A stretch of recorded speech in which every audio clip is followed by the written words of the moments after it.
I'll shut you up, my lovely.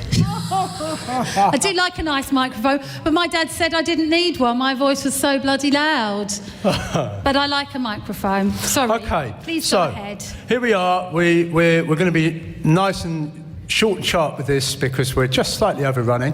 The big debate, we're going to be looking at single issue campaigns. Just to remind you, the debate does go on Facebook. You can find it on the VegFest UK Facebook page. There's a designated Facebook event page for it. And we very much encourage respectful debate and engagement. Please do keep your comments polite and respectful, because we all want to learn here. And of course, it doesn't help if we degenerate into ridiculous comments and what have you. So, the debates will also, as you know, be streamed live. So hello everyone to our global audience. Hello. Hi. Come on, give them a nice hello. Yeah, come on, let's make some noise for the global audience. That's it. And without further ado, the big debate, we'll look at single issues. I'm going to ask Karen Richards to introduce our first panellists. Woo, thank you. But before I do, I'm just going to be really quick. Listen, guys, I said this earlier if you were here. My biggest core value is respect. That is why I am a vegan. I respect animals. I respect the planet. I respect myself. And that is one of the reasons I am a vegan. I want respect. We're going to have respect. This is our space, mine and yours, our space. We're inviting these amazing people to come and share our space. We're going to do it respectfully, because that's why we're vegan. We're vegan, aren't we? Come on, most of us are going to be vegan here. We are respectful, and that's what we're going to do. Are you ready to play out on this amazing debate? Woo. Ready to play? Wicked. Okay, first of all, I am going to ask the most lovely Tony Wardle, Associate Director of Viva, to take the stage. Thank you. Huge round of applause for Tony Wardle. Here we go, Tony. You sit there. Okay. And from the backwards camp, not a very polite way of saying it, but for those who believe that single issues are taking the movement backwards, could we please have a big hand for Mr. Marcus Dredge?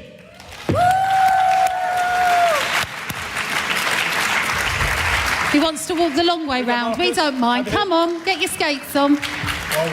Right, okay. And next, I'm absolutely delighted to introduce Victoria Iserman, the CEO and co-founder of the K9 Angels. Please give a huge round of applause for a very beautiful and dear friend of mine.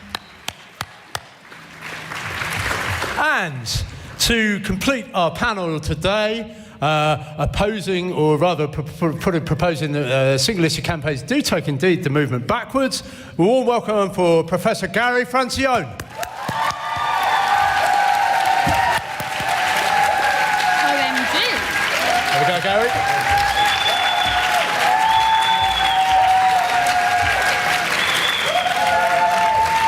Okay, thank you. You'll probably be familiar. What we're going to do is ask our four panellists to present 6 minutes uninterrupted, what their own views are. Then we'll be inviting a couple of questions from the audience, which we'd ask you just to wait until you get the microphone. And what we would ask is that you ask a question. Please don't just stand up and talk. Ask a question to one of our panels. We're a bit short of time. And then at the end, we'll be asking our guests to sum up in 1 minute. Then there'll be a little show of hands for a vote. As I said, it all goes on Facebook. Also, on the VegFest Express, you can vote. There's a poll running until tomorrow. So, Karen. Okay, so we've heard the plan of action. 6 minutes from each of our wonderful panellists, completely uninterrupted by panellists and by us guys, okay? So we're going to start off with the wonderful Tony Wardle. To state the obvious, I'm an old geezer, and I was born before the Second World War broke out. As a consequence, I've lived through extraordinary social change. And that's what this debate is really about, social change and how to achieve it. I've seen hanging abolished, homosexuality and abortion legalised, and racial hatred outlawed. I've witnessed the rise of feminism and the battle for women's equality, amongst other gains, and I've played a part in some of them. Were these single-issue campaigns, or were they each a strand in a much bigger campaign to advance human rights? For 20 years, I've been involved in another fight for social change, animal rights and veganism, and it isn't easy. Most people don't want to change their diet, and the establishment and mass advertising constantly tell them that things are fine, that they don't need to change. On top of this are their concerns over paying the rent, keeping their job, their kids' schooling, whether their bum's too big, granny's flatulence. It's called living. And we're competing with all these demands. Try knocking on the door of a struggling single mum and talking to her about moral baselines, property relations, sentience and cognitive characteristics, and see where it gets you. Yet these are the people we have to change in their millions. They don't change because an academic produces a theory, but when people talk to them in their own language, when they're given encouragement and support, when they're offered understanding. You don't tell them they're animal abusers because they fail to go from carnivore to vegan overnight. We applaud any positive move because for most people it's a major step and it's the start of understanding. Education is about attainable goals, and you don't make rigid demands, and when people fail to satisfy them, write them off, and anyone with kids knows this. Every survey shows that most people change their diet because of animal cruelty. That's why we go undercover and film the shocking images we do. Once we've sown those images in people's minds, they're hard to get rid of. One picture is worth 1,000 words. A little boy's body washed up on a beach changed perception of the Syrian civil war. A girl running with her back on fire from napalm turned Americans against the Vietnam War. And black people sitting passively in all-white restaurants while food was poured over their heads defined the US civil rights movement. Which brings me to Martin Luther King Jr., that giant of a man who knew more about social change than anyone in this hall. And he set out the 6 steps essential to achieve it. First, gather information. Viva does that daily on every aspect of veganism. Educate others. We produce a massive educational materials, from scientific reports to leaflets. We have an army of door droppers. We send speakers into thousands of schools every year, and we give hundreds of talks. We have an online recipe club and a cookery book. All of them carry the Go Vegan message, and it's backed up with our 30-day vegan campaign to get people started. Step 4 is direct action.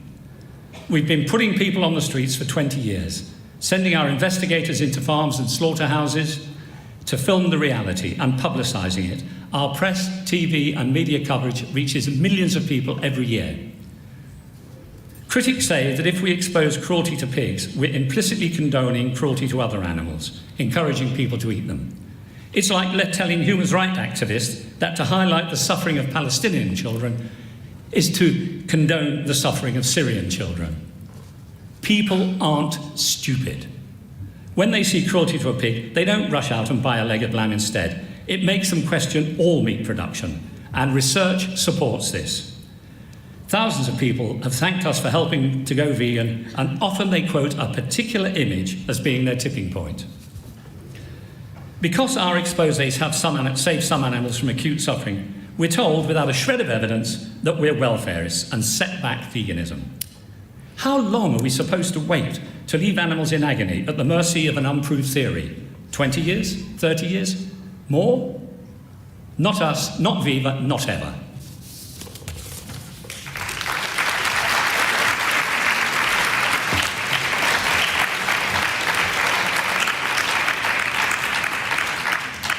Have our campaigns worked? According to researchers Mintel, 12% of the UK population is now vegetarian or vegan. According to the government, meat sales are going down. And last year, 83 million fewer animals were slaughtered, the equivalent to everyone in Britain giving up meat for 1 month a year. This is historic. This is social change in action. Step 5 is negotiate. We cheer people who go vegetarian because in a lifetime they save 11,000 animals. Fish, chickens, pigs, sheep, ducks, turkeys and so on. About 3% less than vegans. 1 minute, Tony. Sorry? 1 minute. Thank you. We then encouraged them to go further because 90% of all vegans, even those in this hall, all became vegetarian first. Martin Luther King's final instruction is stark: reconcile. Agree to disagree with some people's actions or some groups' policies. Agree to disagree. You have to be extremely opinionated to contradict Martin Luther King, the great reformer Jeremy Bentham, and almost every animal group in the world. But that's the position of my opponents. And they do it without a single strategy for reaching the millions of meat eaters who we need to change and who have absolutely no interest in esoteric debates about moral baselines. Whatever name you put on Viva campaigns, we are changing attitudes by the same methods that have civilized society in the past. In a moment, you'll be told, I've got it all wrong. Sift through the rhetoric in search of facts and successes. I've shown you mine, you show me yours. Oh, come on, guys. Give it up for the Tony Wardle. Even people standing up in the audience. Fantastic. Okay. Well, some stirring words from Tony. And we'd like to now invite Marcus Dredge to give his opinion.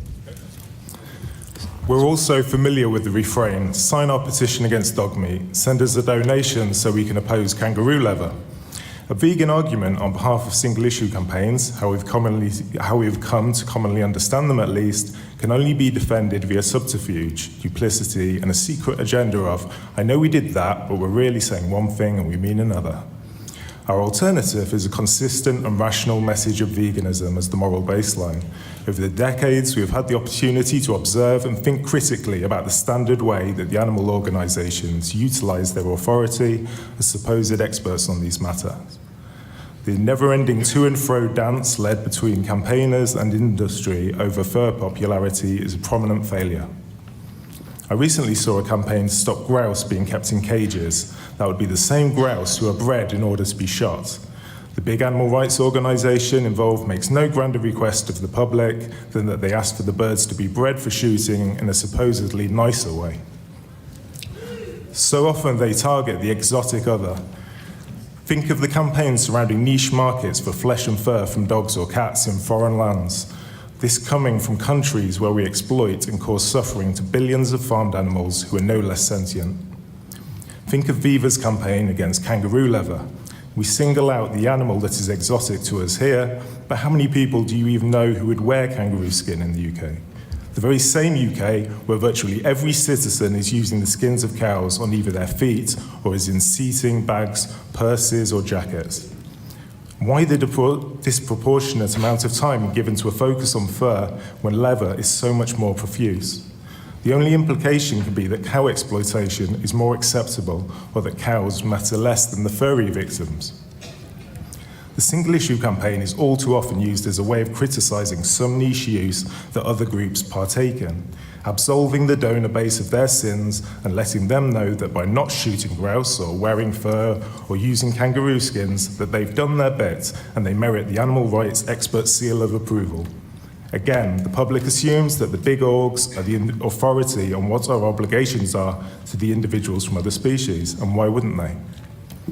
Of course, none of these unusual categories of exploitation apply to the average UK citizen, so what it comes down to in the end is feel-good, but ultimately hollow victory announcements and donations, plenty of donations. Viva have just announced that Tesco will no longer carry kangaroo meat this time. The kangaroos surely salute you, but the standard farm animals who will replace them in the meals don't. These campaigns do nothing to reduce total demand for animal products. The big animal organisations are reliant on public funding and need plenty of donations in order to perpetuate the bureaucratic operations.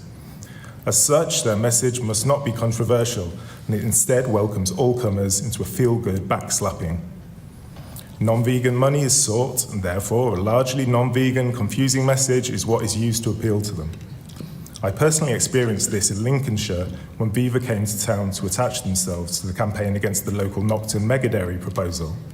It was eventually rejected on environmental grounds, and as we know, farming cows is very pollutive. But that didn't stop them claiming it as an animal welfare victory. Regardless of the undeserved credit, what was the victory exactly? A point of order. No interruption, please. The demand for cows and their milk had not been reduced. New vegans hadn't been created, and the ever-growing demand for dairy products will simply be met from another location. Another example I can draw on, again featuring Viva, I'm afraid, was at a local vegan festival in Lincoln. Tim has now brought in this greater emphasis on veganism, but generally vegan festivals can offer up a confusing mishmash of single-issue campaigns vying for the public's attention. This one was no different, and while all products had to be suitable for vegans, the campaigning was without any consistent vegan education focus. Don't get me wrong, I'm sure that veganism is buried away in their literature somewhere, but signs such as Go Viva Veggie were the prominent ones. Not only do they shoehorn their brand name into the campaign needlessly, but with veggie generally referring to the consumption of eggs and dairy, you are actually promoting the use, exploitation, suffering, and killing of farmed animals. We injected some unequivocal vegan education into one single stall, and we overheard Viva's director and founder call us trouble causers and suggest that we should go and be radical somewhere else. Radical was presumably intended as a slur given the context, but its etymology is an empowering one, from the root.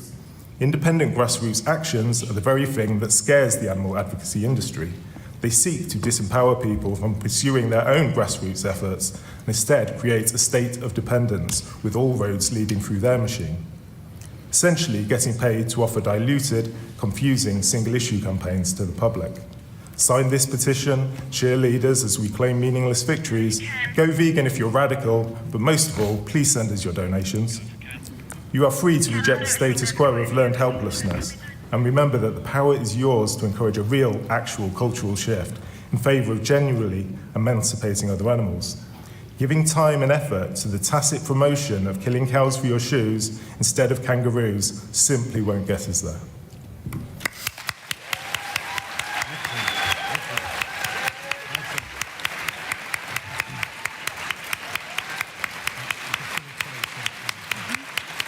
Okay, thanks, Marcus.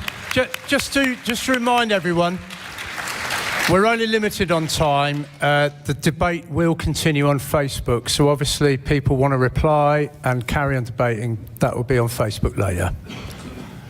Thank you. I'd like to hand over to Victoria now. Hello. Is this mic working? Yeah, Speaking. that's Okay. it. Just to say, I'm extremely nervous. I've never done a debate before. I'm more used to either posing in front of the camera or running my charity that saves dogs. So actually to be up here for me is extremely scary. So excuse me if I muddle my words. I've been a vegan now for the last 11 years, and to be honest with you, I'm actually shocked that we have to have this debate in the first place. It frustrates me that the masses don't understand that eating meat is cruel, and they don't just stop naturally anyway. Is it really that difficult to see that imprisoning, raping, stealing the young from their mum, humiliating them to finally murder them is okay? Surely being a vegan should just come naturally. For me, my vegan journey started when I was 6 years old in the 70s. My dad brought home 2 fluffy chicks. I asked my father, why do we have fluffy chicks in the garden, but we have lamb on our table? Why are we eating lamb? My parents didn't actually know what to say to me. There wasn't much information out there in the 70s. I instinctively knew that eating meat was cruel, so I refused to eat it and became a vegetarian. But it wasn't to my mid-30s that I actually became a vegan after attending a talk run by Viva. Juliet Gallatley, the founder, was giving that talk. That was on the dairy industry. After that talk, at age 33, I became a vegan. Why am I telling you this? Because I believe for some people, the way to becoming a vegan is through emotive discovery. And at first, this is not always a clear message. So as a consequence, I think it's quite natural to people to latch on to single issue campaigns, messages, as this resonates with them, particularly in an area of discovery or interest that builds them to desire to learn more. Why do I say this? Because in order to understand the issue or issues, emotive appetite for learning is created, and the emotion is in part replaced and supported by the more objectivity and reasoned argumentation and informed choice and therefore understanding. So my point is, unless people are able to latch on to a single issue or issues, they will at large degree not achieve a higher level of understanding and totally move forward with being a vegan. Perhaps there needs to be a more prioritised and clearer understanding of what the key single issues need to provide, and more consistent message regarding the morality of being a vegan. To that end, however, building understanding through the key single issues remains important and does have a place. Based on my own experience, I think they would. I actually agree with some of Frank and Marcus's views. There is no question that we need to be clearer and more focused on the meaning and understanding of what vegan means, and in context of a moral benchmark and framework. Because I believe there are different roads to becoming a vegan. However, there is an inherent dangers of creating, I do believe, racism overtones, stereotypes and generalizations, which is misleading and does take the movement backwards. A quotation that I found last night on Google, basically saying enlightenment always begins in the dark. Therefore, my assertion will be that there are many roads to enlightenment and any road is good. Ask yourself the following question. Are there more vegans in the world today as a percentage of the world's population than there were 20 years ago? The answer, I believe, is yes. But let's not forget how many of them came to this point via a singular issue.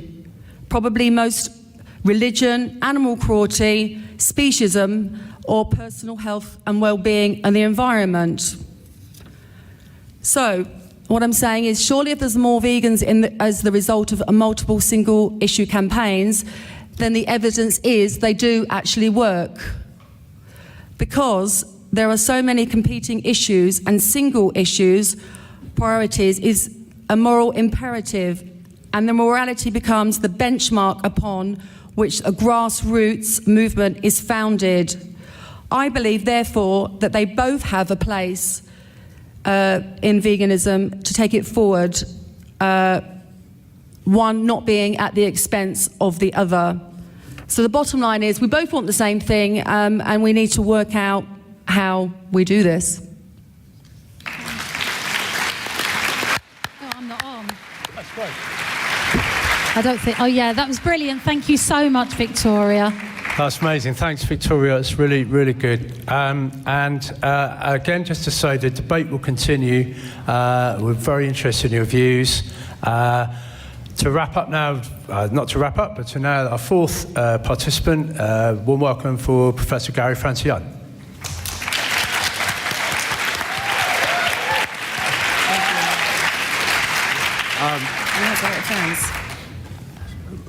First of all, I want to repeat what I've said in every other session actually, before I repeat what I said in every other session, I want to, my partner and co-author, Anna Charlton, could not be here today. She's back in the States with our 6 rescued, abused dogs that we live with. Anna, I love you. I'm sorry you're not here. Okay, but I would like to repeat what I said before. I understand this is a heated issue. I don't question the sincerity of people on the other side. I just sincerely believe they are wrong. I'm sorry that this generates the sort of heat that it does, but I think that these are ideas that we need to discuss and that we need to explore, and we just, I think that it's not helpful to question the integrity of others. I don't question the integrity of Tony or Victoria, and I'm sorry that they seem to question mine. Let me say that I think that single-issue campaigns are problematic because, as I discussed before, they necessarily involve coalitions. The way a single-issue campaign works is you get a group of people together to oppose something like foie gras. In that coalition, there are going to be a lot of people who think foie gras is bad, but who continue to eat meat and have every intention of continuing to eat meat. They're not going to be part of that coalition if you're telling them that that eating steak is the same as eating foie gras. The reason why they're there is they think they're different, and we're reinforcing that. So what we end up doing is promoting the idea that you can be an animal person by donating to an organization and not eating foie gras. That's the problem. There is no moral distinction between foie gras and steak and chicken and fish or whatever. There is no distinction whatsoever. We go we characterize these certain products. Single issue campaigns generally, not always, but generally focus on products. Sometimes they focus on practices, but they often focus on products like fur, like foie gras, like kangaroo leather, okay? So we focus on these things and we characterize them as worse than other things. And they have to be characterized as worse, because if they're all characterized as the same, you don't have a coalition anymore. So it's really very important to understand this is how single issue campaigns work. They promote speciesism in the sense that, as Marcus has discussed before, what's the difference between kangaroo leather and any other sort of leather? What's the difference between fur and wool? What's the difference between foie gras and steak? There is no difference. This is all completely artificial. Okay? It's completely artificial, and it is for the purpose of creating these coalitions. Where has it gotten us? I would like to suggest to you that single issue campaigns have gotten us nowhere. Look at the one of the longest standing single issue campaigns is the anti-fur campaign. The fur industry is stronger than it's ever been. Because, the bottom line is when you get people to focus on single issues, they don't change. Nothing changes. You get people to go vegan, everything changes. But if they don't go vegan, nothing changes. It's been that way forever. It'll be that way forever. 35 years ago when I first got involved in this, everybody was talking about fur. Fur was the big thing. And now, 35 years later, have we won that one? Absolutely not. So what we end up doing, and single issue campaigns not only involve speciesism in terms of characterizing some animals as, we focus on the baby seals, and we say, oh, baby seals are terrible. Let's boycott Canadian seafood. Eat other people's seafood, but don't eat Canadian seafood until the Canadians stop clubbing the seals. These campaigns are speciesist. They promote the idea that some animals are more valuable than other animals. Look at the campaigns against eating dogs in Asia. Do I think people should eat dogs? Of course I don't think people should eat dogs. But what is the difference between eating a dog and eating a chicken or a fish? And the answer is there ain't no difference. It's all the same. But these campaigns, and I do understand, these organizations need broad donor bases. They have to have a broad donor base. So you try to keep your donor base as large as possible. I understand financially how it works.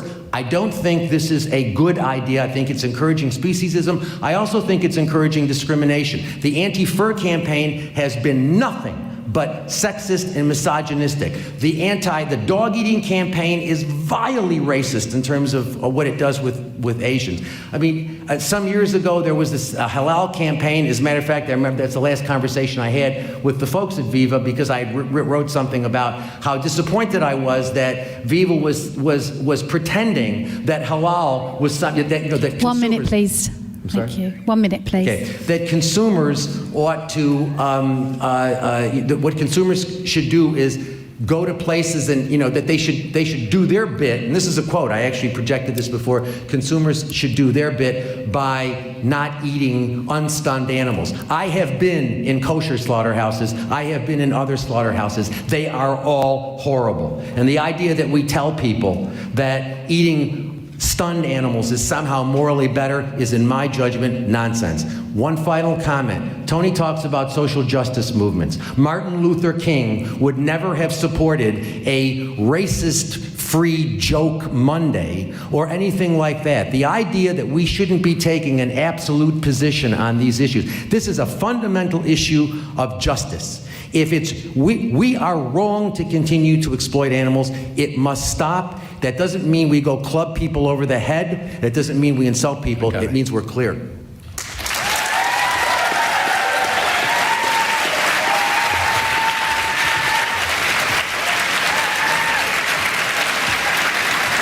Thank you. Okay, guys, this is your turn now. We're going to get a microphone over if you want to put your hands up. And remember, it's respectful and they're questions. And while we're getting the microphone to you, because obviously this is being streamed and filmed as well, let's have a think. I mean, you know, veganism is our goal. Veganism is our goal, but many of us went vegetarian first. I did. I love what Victoria said. There's many different roads to becoming vegan. You know, what's going to work for some person is not going to work for somebody else. You know, I know Victoria, and I hope she doesn't mind me saying this, but she heard of 650 starving dogs in Romania. What did she do? She got on a plane and fed them. She gave them medication. Is that wrong? She's a vegan. She saved the lives of 650 animals in one day. I grew up with Viva. I've only ever seen them promote veganism. These guys speak very passionately. We want the same thing. We all want the same thing, and it's different roads to get there. I'm going to invite you to speak. Thank you again to this lovely panel. And we've got the microphone. Sorry, we're going to make our lovely man run around. Who should we go to first, Tim? Yeah, that guy's got the vote. If we could just, nice, short questions. Thanks. Surely a single issue campaigner can be no worse than a vegan sitting at home watching TV. So Excellent. Great question. Thanks for kicking it off. So friendly critique, but let's not be divisive. Is there a question? Naughty. There's no question. Get that microphone out of his Please, hand. boys, girls, we do Come want on. questions, not statements. Thanks. This is a question to both sides as a bit of devil's advocate. Should we have a lower opinion of the majority in the way that we sort of appreciate what they're capable of, or should we believe that they're capable of exactly what we've gone through? Okay, is that a question for one of the panel, please? Just one question to one member of the panel.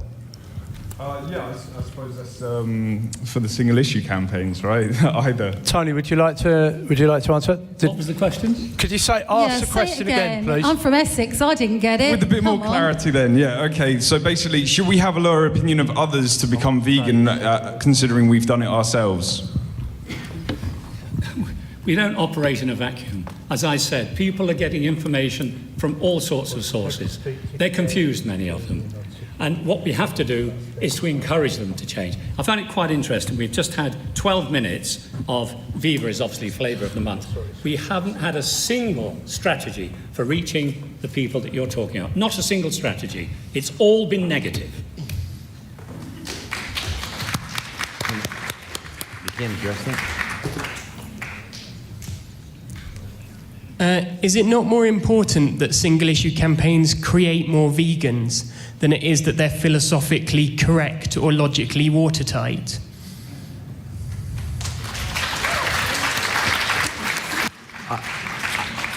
Who's that addressed to? Yeah, go. Yeah. It's not a question of they're being logically watertight. It's a question of they don't work. They promote animal exploitation. They promote human discrimination. I mean, you know, the comment's been made that Viva only promotes veganism. That's absolutely false. Go, if your phone is connected to the internet, go to their website. On every single page, what you can do is go veggie/vegan or eat less meat. I am sorry, but I do not see how that is not promoting animal exploitation. I really don't. It provides the same information for all three buttons. It's not a question. It is not a question. It's not a question of it being logically airtight. It's a question of single-issue campaigns are promoting animal exploitation. They necessarily promote animal exploitation because what they're doing is they're saying, don't eat foie gras, but eating these other forms of animals, that's perfectly fine. That's perfectly fine. And that's a serious problem. It's not a question of logically watertight. And I also think that, you know, we have this idea that people are too stupid to understand a vegan message. That is such elitist nonsense. I cannot understand why anybody believes that. People can understand. People can learn. We can educate people. And Tony's saying there's no strategy. There is a strategy. It's all of us first of all of us being committed vegans, and all of us educating, using creative, nonviolent methods of education. We could, if each of us educated one other person to go vegan, if the 150,000 vegans in the UK educated one other person, and we did that every year, the entire UK would be vegan in 10 years. And we wouldn't be having one single issue campaign after another and being told that don't wear kangaroo leather, wear other sorts of leather, don't eat foie gras, eat other sorts of meat. That's got to end. Look, we can't keep having these statements which are untrue. Okay, we're going to let... Sorry, if you'd like to make your reply, then okay. 1 minute. Go on. Our whole kangaroo leather campaign was to change to synthetics, and we succeeded. Adidas, Nike, and all the other manufacturers turned to synthetic leather, and we prosecuted that campaign because we wanted to stop kangaroos, a wild animal, being exterminated. We wanted to stop the industry before it got started, and we did a damn good job of it. Okay, we have one more question. Hi. It's pretty obvious that everyone on here seems to be advocating veganism. From my point of view, veganism is about animals. So if an organisation is advocating vegetarianism, that surely cannot be coming from an animal's point of view. We're just coming from a human-centric point of view.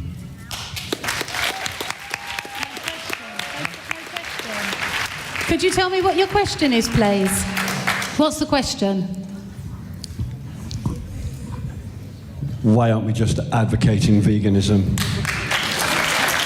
We're all doing that, but we want to hear your questions. This is your opportunity to speak to these amazing guys. Whether you love them, like them, Marmite, whatever, these guys are stepping up on a daily basis to make the world a better place. It might be a different route to what other people will take, but this is your chance, and I think we might have chance for one more. One more question, yeah. Where's the mic? I have it over here. Do you have a question? My question is to Professor Francione, and if you could briefly describe for us what a single-issue campaign is, to define that, whether it's going and feeding some dogs who are starving, whether that falls in under the heading of single-issue campaign. No, single-issue campaigns are campaigns in which certain practices or products are identified as worse than other practices or products and should be the targets of campaigns. That's what a single-issue campaign is. The idea of that a single-issue campaign is Victoria going and feeding dogs, that's not what I've ever said is a single-issue campaign. Single-issue campaigns are campaigns that promote certain or characterize certain practices or products as worse than other products, and by implication, either explicit or implicit, basically say that consumption of the other products is morally less objectionable or even morally acceptable. That's what a single-issue campaign is.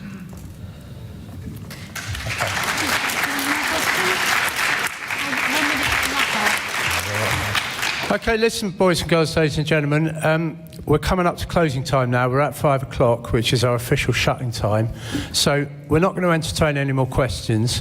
What I'm going to ask is that our four speakers just sum up for 1 minute, and then myself and Karen will briefly wrap up the debate, and again invite you to continue debate on Facebook and make your vote on the VegFest Express poll. So, Karen? I think we hand over to... Tim, is there not any time for me to ask Gary a couple of questions? Or? No, we've got 1 minute now to sum up. So we'll start with Tony Wardle. Tony, if you'd like to have your minute summing up. Okay. Well, we've been misrepresented in almost everything we do. We don't promote one animal over another. We campaign on all animals, and they're all given the same priority. But what I like Mr. Francione's logo, if you like, the world is vegan if you want it. Well, it clearly isn't. And that's a bit grandiose, so let's reduce it down. And let's say Rutgers University is vegan if you want it, of which he is an esteemed professor and a governor. And Rutgers University has a vivisection department, it has a zoo, it has a farm animal department. When you can come to me and tell me that your work succeeds, then I might listen to you. Okay, thank you, Tony Wardle. Marcus Dredge, if you'd like 1 minute to sum up. Okay. Exploitation of other animals is certainly on the rise, and I don't solely attribute all of that increased demand to the failures of the animal welfare movement. that the human population rises by 230,000 people daily, many of whom will never hear about veganism perhaps, and may aspire to consume animal products as a measure of status, would also be significant.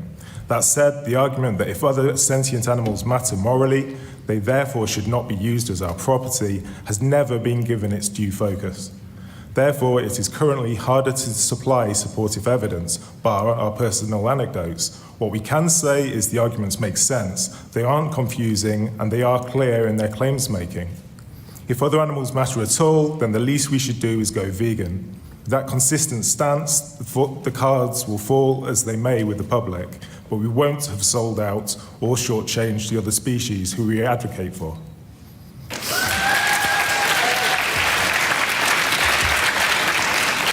Okay, thank you, Marcus. And Victoria Eiserman from the Canine Angels. 1 minute. I just want to say, I wish it was as simple as switching a switch on and off and people would just understand that veganism is the way forward. But it's not that simple, and that's why I believe single-issue campaigns are needed. They do work, and I'm actually living proof that they work. I was a vegetarian and now I'm a vegan because of a single-issue campaign.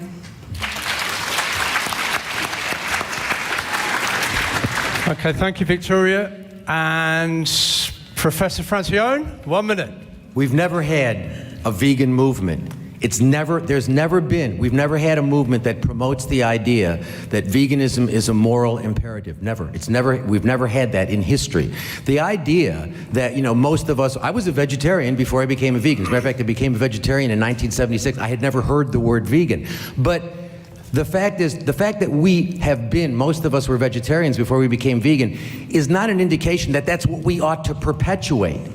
That's the problem. We've never done anything different. Let's try something different. Let's be clear that if animals matter morally, then we cannot eat them, wear them, or use them. Let's stop promoting the idea that there's a moral distinction between flesh and other animal products. Let's stop doing that. Let's see what happens. The idea that I've heard that there's research that shows that by these single-issue campaigns and vegetarian lead to veganism is complete nonsense. I know what he's talking about. There is no empirical evidence whatsoever. Please, go vegan. And educate other people. We can change the world. In the next year, if each of you persuades one other person to go vegan, and we all do that, we will have a vegan world a hell of a lot sooner than we will by telling people, don't eat foie gras, eat steak instead.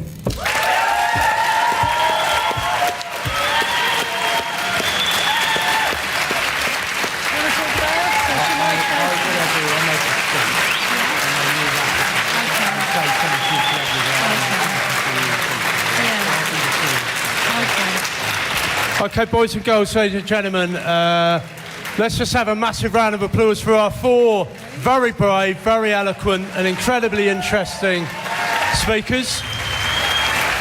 I just want to add my own little view, seeing as we've got a global audience. Look, I'm a Viva lifelong supporter. I'm a paid-up lifelong supporter, and that's not going to change at the moment. Likewise, Animal Aid, lifelong paid-up supporter. Yeah, likewise, the Vegan Society, lifelong paid-up supporter. I have a huge respect for anybody, like the person mentioned about getting off from watching the telly and getting active.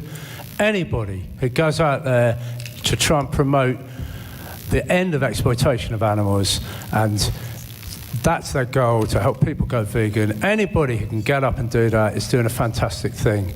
My suggestion is, if you're running a single-issue campaign, okay, if you want to carry on running that single-issue campaign, look at ways to make it more vegan. Make sure that your single-issue campaign, at the very minimum, carries vegan education. Make sure that your single-issue campaign is geared towards helping people go vegan. My own choice is to do peaceful vegan education, and I think grassroots vegan education all over the world by people with very little but the passion to educate others. That's going to be the way that we crack it. And I very much hope that all our activists watching today all over the world are really inspired and lifted by this debate and really inspired to look at their work, examine it critically, engage respectfully between other activists. And let's raise this level. Let's look at the ways that we can get to this end game as quickly as possible. I believe the world can be vegan if you want it. And I think deep down we all believe that if we want it, we can have a vegan world. It's just how we get there. Thank you very much, boys and girls, ladies and gentlemen, and non-human animals. And I'm just going to now ask Karen Ridges to wrap up the debate. Well, just really quickly, what an emotive subject. There's nothing on the planet like it. At the end of the day, we all want the same things. And it is sad when there's tension between vegans, because I think we've got such a big battle on our hands with the non-vegans, and we need to get ourselves busy with them. Thank you so much for playing so nicely, guys. Enjoy the rest of the VegFest, and check out me on Veggie Vision. I've got to give myself a blatant advert. No problem about that. Veggie Vision TV. Enjoy. Let's big it up. Can we just have a last huge bonkers round of applause, screaming and shouting for the VegFest? I'm out of voice now. Thank you.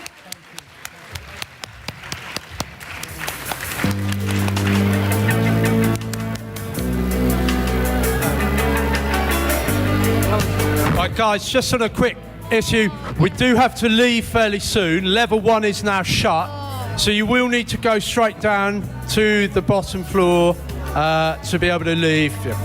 Okay? So if we could ask you to be fair.